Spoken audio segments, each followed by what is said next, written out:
নবীর বুক মুবারকে হযরত আজরাইল আলাইহিস সালাম যখন হাত মুবারক রাখলেন, আমার নবী চিৎকার দিয়ে বলে, আজরাইল, ও আজরাইল, তুমি কোন জিনিস আমার বুক মুবারকের মধ্যে রেখেছো রে আজরাইল? আজরাইল বলে, ইয়া রাসূলুল্লাহি, আমি আমার সামান্য একটা হাত আপনি নবীর বুক মুবারকের উপর রেখে দিয়েছি। আল্লাহু আকবার। নবী বলেন, না না, এটা তোমার হাত হতে পারে না। আমার মনে হয় সাত আসমান সাত জমিন একত্র করে আমি নবীর বুক মুবারকে রেখে দিয়েছি। আল্লাহু আকবার। আল্লাহর হাবিব সাল্লাল্লাহু আলাইহি ওয়াসাল্লাম সংক্ষেপে বলে দেই, নবী আমার দুনিয়া থেকে বিদায় হয়ে যাবেন। আল্লাহ পাক রব্বুল আলামিন জিবরাইল আলাইহিস সালামকে পাঠালেন, ইয়া জিবরাইল, যাও আমার নবীর দরবারে যাও। জিবরাইল আলাইহিস সালাম দেয়, আসসালাতু ওয়াসসালামু আলাইকা ইয়া রাসূলুল্লাহ। আল্লাহু আকবার। ইয়া রাসূলুল্লাহ, আল্লাহ পাক আমাকে পাঠিয়েছেন, জানতে চেয়েছেন আপনার শরীর মুবারক এখন কি হালতের মধ্যে রয়েছে গো নবী। সুবহানাল্লাহ।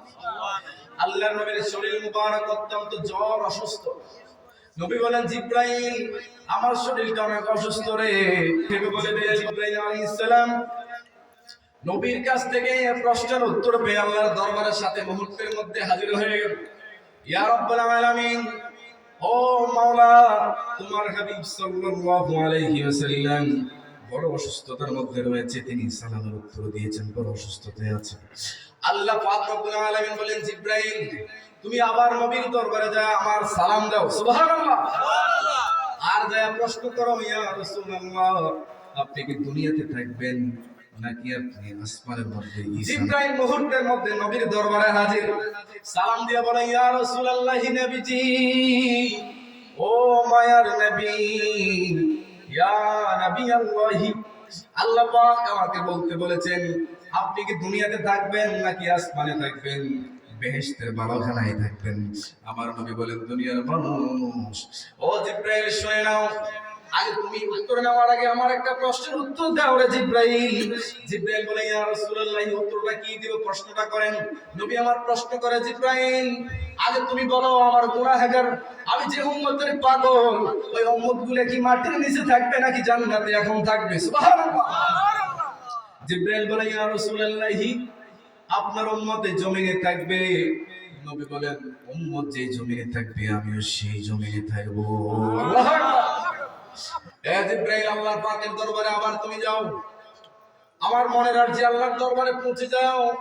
মুহূর্তের মধ্যে আল্লাহর দরবারে জিবরাইল হাজির হয়ে গেল। ইয়া রাব্বাল আলামিন, আপনার হাবিব সরকারে মদিনা সাল্লাল্লাহু আলাইহি ওয়াসাল্লাম বলেছেন, যেই জমিনের মধ্যে তার উম্মত থাকবে ওই জমিনের মধ্যে তোমার রহমতের নবী থাকতে চায়। জিবরাইল হযরত আজরাইলকে সাথে করে নবীর দরবারে হাজির। আল্লাহু আকবার। আওয়াজ দিচ্ছে, দরজার মধ্যে খটখট আওয়াজ দেয়। হযরত ফাতেমা তো জাহরা বলে, ইয়া রাসূলুল্লাহ, হি আব্বাজান, মনে হয় কোনো মেহমান আমাদের ঘরের দরজার মধ্যে এসে ইন্তজার করতেছে, দাঁড়িয়ে রয়েছে।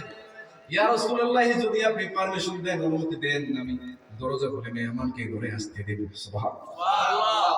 নবী বলেন যে আমার নবী খুব অসুস্থতার মধ্যে, বলে যাও দরজাটা খুলে দাও। ফাতেমা তো জাহরা দরজার কেসিটা যখন খুলে দিলেন, ফাতেমা তো জাহরা নজর করে দেখলেন, পা রয়েছে জমিনের মধ্যে এমন ব্যক্তি, পা রয়েছে জমিনে, তার মাথা দেখা যায় আর আসমানের মধ্যে। আল্লাহু আকবার। একটা চিৎকার দিয়ে বলে, ইয়া রাসূলুল্লাহ, নবীজি, ইয়া নবী আল্লাহ, আব্বাজান, আরব দেশের মধ্যে কত হাজার হাজার আরবি লোক আমি দেখেছি, ফাতেমা এমন বিকট চেহারার মানুষ, এত লম্বা আকৃতির মানুষ আমি ফাতেমা আমার জীবনে দেখি নাই। ফাতেমার কথা শুনে আমার নবী বললেন, ফাতেমা শোনো, তিনি সাধারণ দুনিয়ার কোনো মানুষ নয়।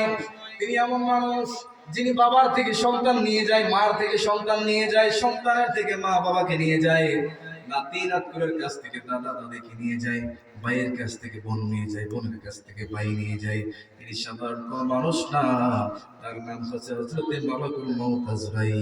আল্লাহু আকবার। আজরাইল মুহূর্তের মধ্যে নবীর দরবারে হাজির, সালাম দিয়ে বলে, ইয়া রাসূলুল্লাহ, নবীজি,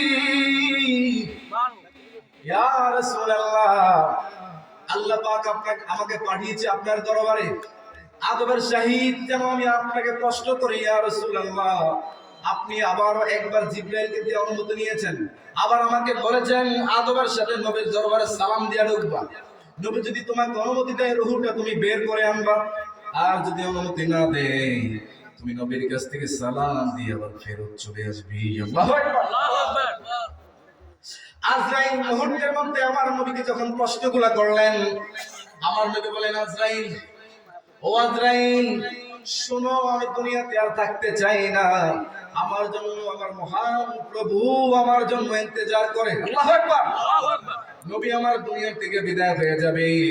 উম্মে সালমা রাদিয়াল্লাহু তাআলা আমার নবীর স্ত্রী, তিনি বর্ণনা করেন নবী আমার দুনিয়া থেকে চলে যায়, শুধু দুইটা কথা বারবার বলে দিয়েছেন, একটা হলো সালাত, সালাত, নামাজে আমার বান্দায় আমার উম্মত, নামাজের কথা তোমাদেরকে আমি বলে যাই, নামাজ বললেন। দ্বিতীয় নম্বরে বললেন ওমা মালাকাত আইমানুকুম, এই আমার দুনিয়ার উম্মতেরা শুনো, তোমাদের অধীনে ইয়াতীম যারা রয়েছে, দাসী রয়েছে, তাদের ব্যাপারে সাবধান। সুবহানাল্লাহ। নবী আমার বললেন সালাত, নামাজের প্রতি খেয়াল থাকতে হবে। কিসের প্রতি? নামাজের প্রতি খেয়াল থাকতে হবে। দ্বিতীয় বললেন ইয়াতীমের ব্যাপারে সতর্ক থাকতে হবে। সুবহানাল্লাহ। শেষ করে আজরাইল নবীর দরবারে নবীকে বলতেছেন, ইয়া রাসূলুল্লাহ, যদি অনুমতি দেন আপনার রূহ মুবারক বের করব।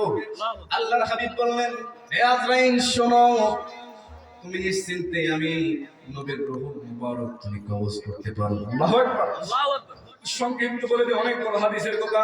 নবীর বুক মুবারকে হযরত আজরাইল আলাইহিস সালাম যখন হাত মুবারক রাখলেন, আমার নবী চিৎকার দিয়ে বলে, আজরাইল, ও আজরাইল তুমি কোন জিনিস আমার বুক মুবারকের মধ্যে রেখেছো রে আজরাইল? আজরাইল বলে, ইয়া রাসূলুল্লাহ, আমি আমার সামান্য একটা হাত আপনি নবীর বুক মুবারকের উপর রেখে দিয়েছি। আল্লাহু আকবার। নবী বলেন, না না, এটা তোমার হাত হতে পারে না, আমার মনে হয় সাত আসমান সাত জমিন একত্র করে আমি নবীর বুক মুবারকে রেখে দিয়েছি। আল্লাহু আকবার।